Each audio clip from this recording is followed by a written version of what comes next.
नमस्ते दोस्तों and welcome back to my YouTube channel. So last जो लेक्चर हुआ था हमारा इस टॉपिक का, उसमें मैंने आपको इशू ऑफ डिबेंचर्स की एक समरी प्रोसीजर डिस्कस कर ली थी। आज हम वही प्रोसीजर डिटेल में डिस्कस करेंगे। So let's start the revision. Following is the procedure to be followed by a company issuing debentures. Pass resolution in board meeting. In board meeting following resolution will have to be passed. मतलब board meeting में आपको board resolution pass करना है। कौन से चीज के लिए? Amount and type of debentures to be issued. Debentures की अमाउंट कितनी होगी एंड टाइप ऑफ डिबेंचर्स। दूसरा, अप्रूव प्रोस्पेक्टस और ऑफर लेटर। आपको प्रोस्पेक्टस जो इशू करेंगे आप डिबेंचर होल्डर्स को, या तो ऑफर लेटर जो इशू करेंगे आप उसको भी अप्रूव करना है आपको। फिर approve appointment of debenture trustee. Debenture trustee जो आपको अपॉइंट करना है उसकी आप अपॉइंटमेंट अप्रूव करो मीटिंग में। Authorise board to create charge on assets of the company. Board of directors को ऑथोराइज करो कि वो अपने कंपनी के एसेट्स पे चार्ज क्रिएट कर सकते हैं। And call extraordinary general meeting, मतलब EGM, if boards borrowing powers needs to be increased. अगर बोर्ड ऑफ डायरेक्टर्स के पास जो बोरोइंग पावर है उससे ज्यादा अमाउंट के आपको डिबेंचर्स इशू करने हैं, उस केस में आपको एक्स्ट्रा ऑर्डिनरी जनरल मीटिंग बुलाना होगी और अपने शेयर होल्डर्स का आपको अप्रूवल लेना पड़ेगा। Next point, authorises board to open a separate bank account for receiving money from applicant. Board of directors को ऑथोराइज करो कि वो एक सेपरेट बैंक अकाउंट ओपन कर सकते हैं अपने एप्लीकेंट से पैसे रिसीव करने के लिए। Point number 2, hold extra ordinary general meeting. ठीक है, अभी बोर्ड रेजोल्यूशन पास किया, अभी एक्स्ट्रा ऑर्डिनरी जनरल मीटिंग बुलाओ और उसमें स्पेशल रेजोल्यूशन पास करो। अगर बोरिंग पावर्स जो है बोर्ड ऑफ डायरेक्टर्स की वो आपको इंक्रीज करनी है तो देखो मैंने सब आपको शॉर्ट में लिख के दिया है। अब उससे भी अगर रिवाइज करेंगे तो भी आपके ये अच्छे से प्रोविजंस रिवाइज होंगे। Next third point, filing with ROC. अभी बोर्ड ऑफ डायरेक्टर्स का बोर्ड रेजोल्यूशन पास कर लिया, फिर हमने एक्स्ट्रा ऑर्डिनरी जनरल मीटिंग बुलाई, उसमें स्पेशल रेजोल्यूशन पास किया। अभी जो हमने रेजोल्यूशन पास किया है वो हम आरओसी को फाइल करेंगे। Secretary has to file the special resolution and copy of prospectus और offer letter with ROC within 30 days of board meeting. Board meeting जब से हुई, बोर्ड मीटिंग के डेट से विद इन 30 डेज में आपको आरओसी को एक प्रोस्पेक्टस या ऑफर लेटर की कॉपी एंड स्पेशल रेजोल्यूशन की कॉपी फाइल करनी है। Next point, obtain credit rating. Company gets its debentures rated by one or more credit rating agencies. The ratings must be mentioned in the prospectus or offer letter or letter of offer. Company को credit rating agency से एक credit rating लेना पड़ेगा debentures के issue के लिए, और वो रेटिंग्स उनको अपने प्रोस्पेक्टस या ऑफर लेटर में मेंशन करनी पड़ेगी। Next point, enter into underwriting agreement. Underwriting agreement में एंटर करो। अंडरराइटिंग एग्रीमेंट किस चीज के लिए होता है? फॉर एग्जांपल, आपका कोई पब्लिक इशू आ रहा है और उस केस में आपको लगता है कि अगर पब्लिक ने हमारे इशू को सब्सक्राइब नहीं किया, मिनिमम सब्सक्रिप्शन है आपका 90%, तो उस केस में आपका जो पब्लिक इशू है वो फेल हो सकता है। तो उस केस में कंपनी अंडर राइटिंग एग्रीमेंट में एंटर करती है अंडर राइटर्स के साथ, जो प्रॉमिस करते हैं कंपनी को अगर पब्लिक ने आपके शेयर्स या डिबेंचर्स को सब्सक्राइब नहीं किया तो उस केस में हम आपके जो डिबेंचर्स या शेयर्स है उसको हम सब्सक्राइब करेंगे। Next point, issue prospectus letter of offer. अभी कंपनी को प्रोस्पेक्टस इशू करना होगा अगर वो पब्लिक को इनवाइट करना चाहती है डिबेंचर्स को इशू करने के लिए। Offer letter is issued if company makes private placement. Offer letter issue करना होगा अगर कंपनी को प्राइवेट प्लेसमेंट करना है। तो देखो मैंने यहाँ पे चार्ट में दिया है आपको।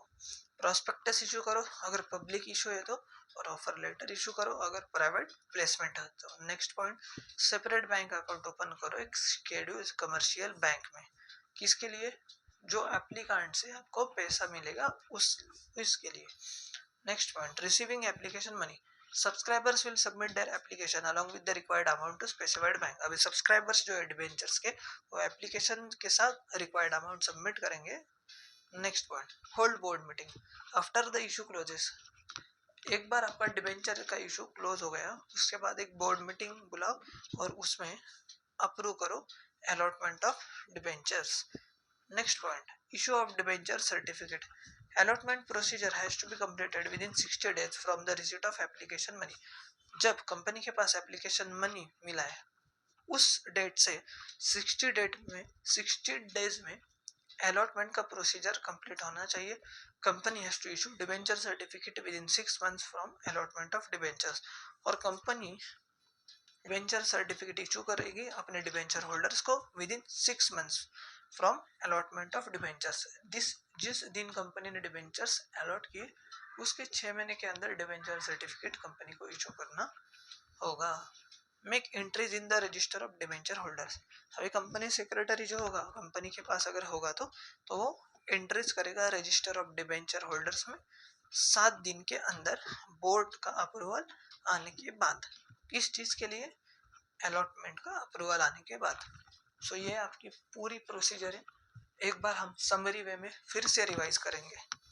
चलो, बोर्ड मीटिंग बुलाओ, बोर्ड मीटिंग में बोर्ड रेजोल्यूशन पास करो, फिर एक्स्ट्रा ऑर्डिनरी जनरल मीटिंग बुलाओ, उसमें स्पेशल रेजोल्यूशन पास करो, फिर आरओसी को फाइलिंग करो विद इन 30 डेज में, उसके बाद अंडर राइटिंग एग्रीमेंट में एंटर करो, प्रॉस्पेक्टस इशू करो अगर पब्लिक इशू है तो, या वर लेटर इशू करो प्राइवेट प्लेसमेंट है तो, सेपरेट बैंक अकाउंट ओपन करो शेड्यूल बैंक में, फिर सब्सक्राइबर आपको एप्लीकेशन और रिक्वायर्ड अमाउंट सबमिट करेंगे, फिर बोर्ड मीटिंग बुलाओ, बोर्ड मीटिंग में अप्रूव करो अलॉटमेंट, फिर डिबेंचर सर्टिफिकेट इशू करो 60 डेज में from the receipt of allotment procedure complete करो 60 डेज में from receipt of application money, debenture certificate issue करो within 6 months from allotment of debentures और register of debenture holders में entry करो 7 दिन के अंदर after boards approval for allotment. अभी नेक्स्ट जो हमारा पॉइंट है डिबेंचर ट्रस्टी कौन होता है, ये हमने ऑलरेडी देख लिया था। A company which issues prospectus or invites more than 500 persons to buy its debentures has to appoint one or more debenture trustees। जो कंपनी प्रोस्पेक्टस इशू करती है या तो इनवाइट करती है 500 लोगों से ज़्यादा लोगों को कि हमारे कंपनी के डिबेंचर्स बाय करो, उनको डिबेंचर ट्रस्टी को अपॉइंट करना होता है।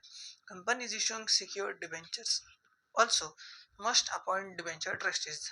जो कंपनी सिक्योर्ड डिबेंचर्स इशू कर रही है उनको भी डिबेंचर ट्रस्टीज को अपॉइंट करना होता है। Debenture trustees are institutions which protect the interest of the debenture holders. Debenture trustees ऐसे इंस्टीट्यूशंस होते हैं जो कि डिबेंचर होल्डर्स का इंटरेस्ट प्रोटेक्ट करते हैं। एंड लास्ट जो टॉपिक है इस चैप्टर का, debenture trust deed. Company enters into contract with one or more debenture trustees. Company debenture trustees के साथ कॉन्ट्रैक्ट में एंटर करते हैं। The terms and conditions of the agreement is written in the debenture trust deed।